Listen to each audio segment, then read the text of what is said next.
What's up, people? Harley here.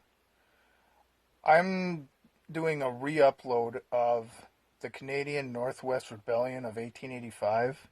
I uploaded it before in 3 parts, but looking back on it, I realized I could make this all one video. So that's what I did. I put it together and I re-edited it and I re-uploaded it. So if you're curious about Canadian history, this video pretty much says it all. My mom also, she's in the background of this video. You'll be able to hear her. She's walking around and doing stuff in the kitchen, so there's that. But yeah, it's actually a pretty interesting watch, so stick around.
It's 1885, and after less than 20 years in existence, the Dominion of Canada is a nation on the rise. A vital part of the British Empire, Canada was in the middle of the rapid course of expansion. Its population swelled with waves of immigrants from the British Isles, Europe, and beyond. Many of the newcomers headed westward, looking for a better life in the prairies. You're told by a Canadian agent, we have all this land. Freedom, practice their religion, speak your language, just become good Canadians. When created in 1867, Canada covered only 4 of the eastern colonies in British North America. By 1870, however, the Dominion's territory tripled in size when it purchased the territories of the Hudson's Bay Company. The fur trade really was the economy of northern North America into the early 19th century, into the early 1800s, at which point the timber trade pushed it aside as the most lucrative economic engine, economic force in northern North America. Northern meaning the future Canada. There was just one major problem. No one had told the native population their homeland was for sale. This is where it all started. Aboriginal nations like the Blackfoot Confederacy, Assiniboine, and Plains Cree had called the West home for generations. Merchants had relied on their knowledge and skills to supply pelts and pemmican. From this contact and cooperation, an entirely new people emerged, the Métis. The descendants of French, Scottish, or English fathers and Aboriginal mothers. Symbolized by the infinity flag, their society was a fusion of both worlds. They hunted buffalo for food and trade, but they also farmed the land. Missionaries, when they did begin to move into the areas where the Hudson's Bay Company traders were going about their commercial activities, often disapproved of fur traders' marriages with indigenous women, of fur traders' mixed heritage families. So if missionaries were an advanced guard of settlement, they came into clashes with fur traders who were the sort of advanced guard of colonization. In 1869, the purchase of the HBC's territory threatened Métis title to their land. The appointment of the openly anti-French William McDougall as chief surveyor and lieutenant governor of the new territories worsened Métis fears. Métis were seen in the same light as the First Nations. The dominant Anglo-Canadian society, the dominant Anglo-Canadian culture was interested in getting them out of the way to begin the process of settling and developing a larger Anglo-Canadian state.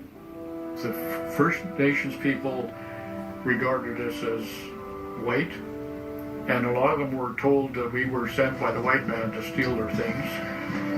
The white people identified us as First Nations, and so unfortunately we suffered discrimination from both sides at times. To protect their homes, culture, and religion, the Métis decided to take action. Before the formal handover from the company to the Canadian government was official, a group of prominent Métis organized into a council to negotiate with Ottawa directly. Emerging as the spokesman of the council was a passionate young man, recently returned from Montreal. His name, Louis Riel. The 24-year-old son of the Red River settlement was passionate, well-spoken, and educated. Originally destined for the priesthood, Riel's time studying in Montreal was cut short by a doomed romance. His engagement to a French Canadian was ended by her parents' objections about his native blood. Though he left the church behind, he never lost his faith. Now Riel was back home, convinced of his people's special destiny. Knowing the Canadian government representative, William McDougall, would have little sympathy for them, the Métis moved to strengthen their position. They mustered a volunteer militia to chase off the survey parties and block McDougall's arrival in the territory at gunpoint. With the militia the only significant military force in the territory, Riel and Council launched a daring attack in the hopes of forcing Ottawa's hand. On November 2nd, 1869, Riel and over 100 Métis militia moved against the administrative center of the territory, Fort Garry. From the former HBC headquarters, Riel and the Council declared a provisional government of Manitoba and presented Ottawa with a list of demands. But Riel would make a fatal mistake. When an armed posse of pro-Canadian locals attempted to retake the fort, they were quickly captured. Among them was the defiant Irish Protestant settler Thomas Scott.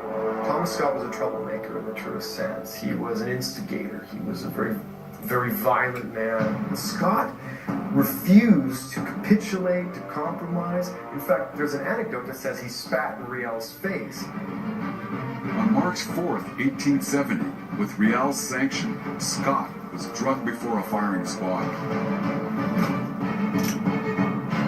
and shot.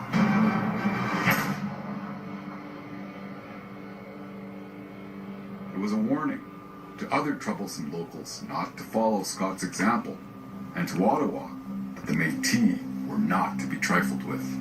Ottawa was in a no-win situation. Without forces to challenge the Métis, the Canadian government was forced to agree to its demands in the form of the Manitoba Act. The Red River Colony entered Confederation as the Province of Manitoba. The Métis were promised their land, language, and faith would be respected. But the man who had led the Métis to their greatest victory would not escape the government's wrath. Unfortunately for Riel, Scott became a martyr for the English-Canadian community. In Ontario, people railed against Riel. They called him a murderer.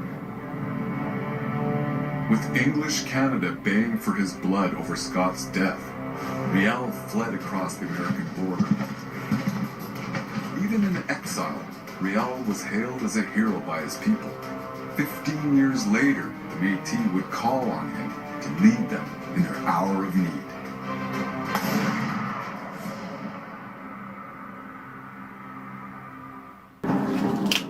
Put it in my baggie.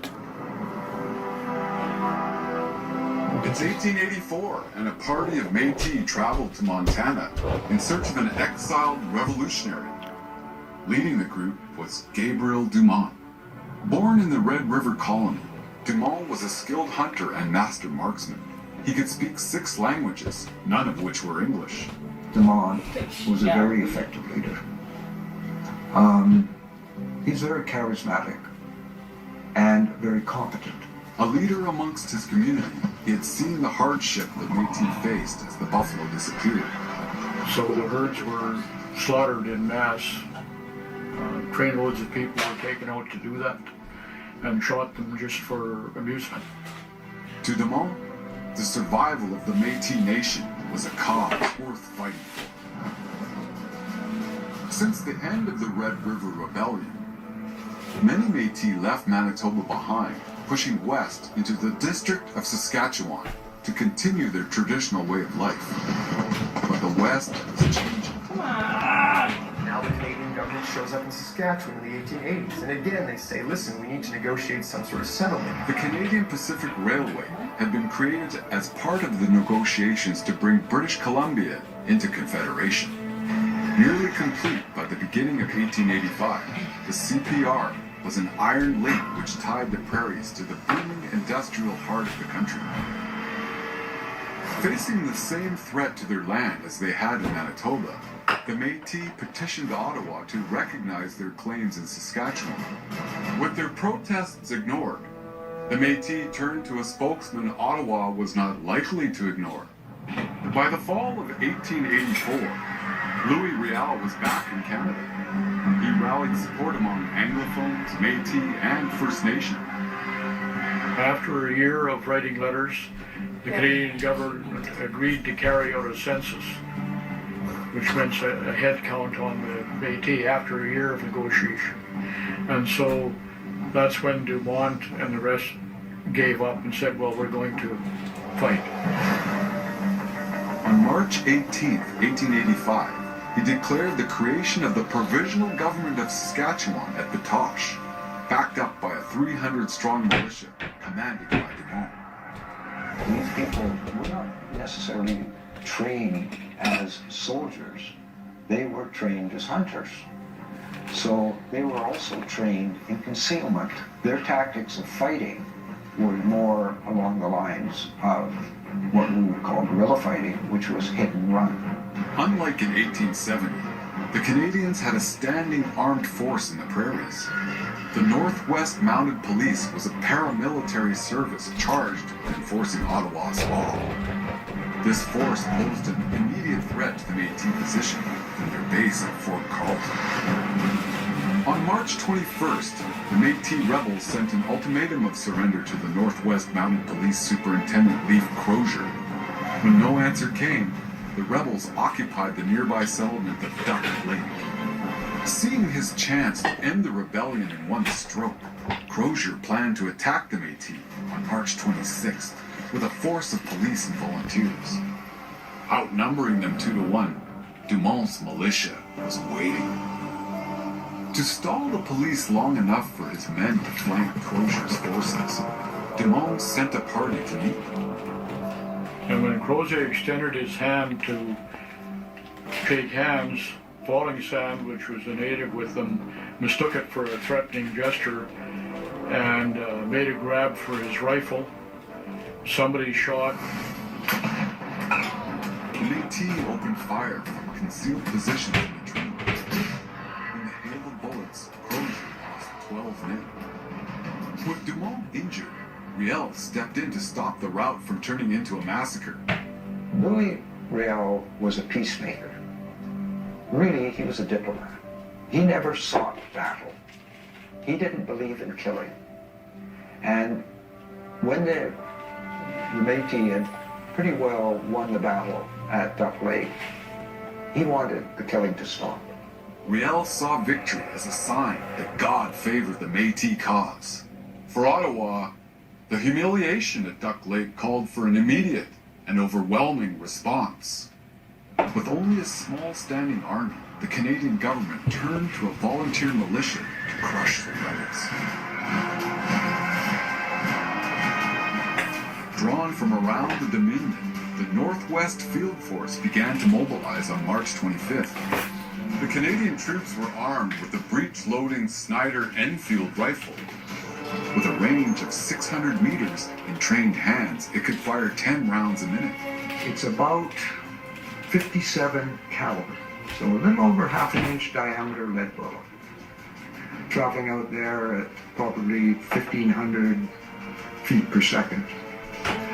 The effect of being hit with a soft lead bullet at that speed is a pretty devastating wound. The government infantry could rely on support from artillery to pound Métis positions at range, while the revolutionary Gatling gun could unleash 200 rounds a minute. It was a labor-saving device. One gun would replace a platoon of soldiers. Facing them were 300 men of the Métis militia. Modeled on the Métis buffalo hunt, the force was divided into highly mobile groups of 10, led by a captain. Dumont's familiarity with tactics came largely from past experience. He had experience with the First Nations for many years. As a military leader, he was quite successful. He really understood the strengths of his forces and the weaknesses of the people he was fighting against. Dumont and his men knew the local terrain and had already turned it to their advantage at Duck Lake. But equipped with a mixed selection of weapons, with no secure source of supplies and ammunition, the Métis couldn't hope to match the government's crushing firepower. Where the Canadians could rely on modern manufacturing to supply their arsenal, the Métis resorted to hand-making bullets. Where Dumont could rely only on partial support for the locals, Canadian troops under General Frederick Middleton arrived in the war zone by April 6th. They had 5,000 support and 3,000 troops, all highly trained and with more modern weapons. Realizing his hopeless situation, Dumont lobbied the provisional government to commit to a guerrilla campaign.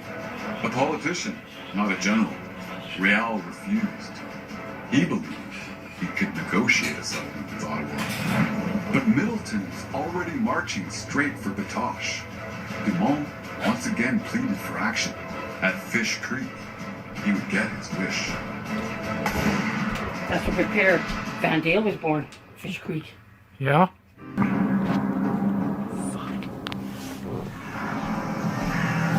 April 24th, 1885.